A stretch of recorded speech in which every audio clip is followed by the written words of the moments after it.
એક એમને ગણપતિ બાપાને પ્રાર્થના કરીએ કે આ જાડી ચામડીના ભારતીય જનતા પાર્ટીના જે નેતાઓ છે એમને સદબુદ્ધિ આપે અને આ લોકોને આજે લોકો જે હેરાન થાય છે બાટલા ચડાવો, ખાટાને કાકાને બાટલા ચડાવો કે સારું કરે એટલે ચડાવો, બાટલા ચડાવો, બાટલા એટલે ચડાવો. આ બધા સવારમાં જાગી આ કાકા હોય કે પછી ધારાસભ્ય કામરેજના હોય, આ બધા સવારમાં જાગી લાગી અને રોજ મંદિરે જઈને સારી સારી વાતો લોકોના મનમાં કરે છે.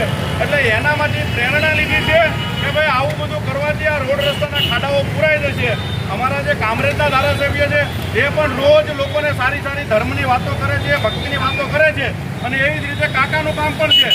આ બધા એમાંથી અમે સારી પ્રેરણા લીધી છે કે ભાઈ આ રીતે રોજનું કરવાથી આ બધા ખાડાઓ છે, આ ખાડાઓની અંદર જે લોકો પડે છે, રોજ મરે છે, એ ભોગમાંથી એમને મુક્તિ મળે.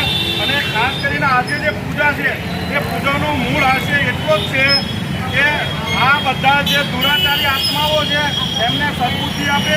આ દુરાચારી શાસન છે, દુશાસન જેવું શાસન છે, એ શાસનમાંથી મુક્તિ મળે અને આ લોકોને સદબુદ્ધિ આપે.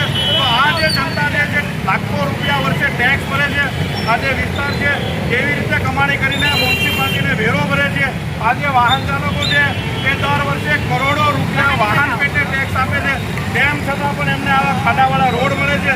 અને આ ખાડાઓની અંદર દર વર્ષે 350 થી 400 કરોડ રૂપિયાનો ખર્ચો કર્યા પછી પણ આ જ પરિસ્થિતિ છે. કેમ કે આ જેટલા એને દેખાય છે, આ જે પક્ષ છે, આ બધા જ લોકો ડામર ચોરો છે, ડામર ચોરી રહી છે અને એના કારણે આ રોડ સારા બનતા નથી. એટલે આવા ચોરોને સદબુદ્ધિ આપે પ્રભુ.